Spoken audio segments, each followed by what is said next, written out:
So let's look at the solution of this problem. A safe requires 86 pounds to push it up a 10-degree incline. We want to know how heavy this safe is. Again, we could use law of sines, or we could just use sine. Sine of 10 degrees. This time the 86 goes on the top and the x on the bottom because it's opposite over hypotenuse. So then when we cross multiply, we end up with x sine 10 equals 86, which means we get x equals 86 divided by the sine of 10. So then we plug that into a calculator and we get 495.3 pounds. That's a heavy safe. Good job. Okay, next question.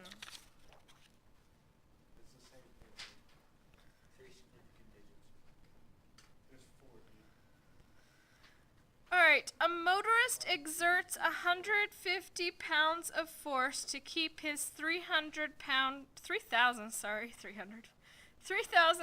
car from rolling down a hill. Find the angle of inclination of the hill to the nearest tenth of a degree. So this is our third example in this category of problems. One of the times we found the force required to pull something up a ramp. The second time we found the weight of the object. This time we're finding the angle. So I wanted to do a few problems approaching different concepts that needed to be found in the same types of situations.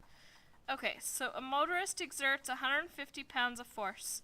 So the force exerted is 150, so that's the same on both ends of our triangle because of our parallelogram here. 3,000 pound car, that's the hypotenuse. The 3,000 pound, remember that the weight is always the hypotenuse. So even if you get confused on your triangle about where the right angle is, just remember that the weight of the object is always the hypotenuse, okay? And the resultant vector is always a leg, as is the force required to pull it up. Okay, so we're trying to find the angle here instead. So I think this is going to be the same exact process we've been doing, only this time we're finding the angle. Sine x equals 150 over 3,000. Again, you could use law of sines to do the problem and you should still get the same answer. So go ahead and find that answer for me. So 2.9 degrees. So that doesn't seem like very steep, but it actually, if like you were actually riding a bike up that hill, you'd be able to feel it, right? Do you ever see the signs on vacations that say like 10% grade or something? Actually, they're not usually that big, but like that tell you how steep a road is, just to give you the warning. So I think that has to do with the number of degrees incline it is. Anyway, do we get the idea? You okay with those? I found that those particularly are the hardest to draw, those three that we just did. But I think you'll be able to do okay if you just remember that the weight is always the hypotenuse. That will help. All right. Next, we're going to look at navigation problems. So we've looked at forces on one object, where you have forces going different directions.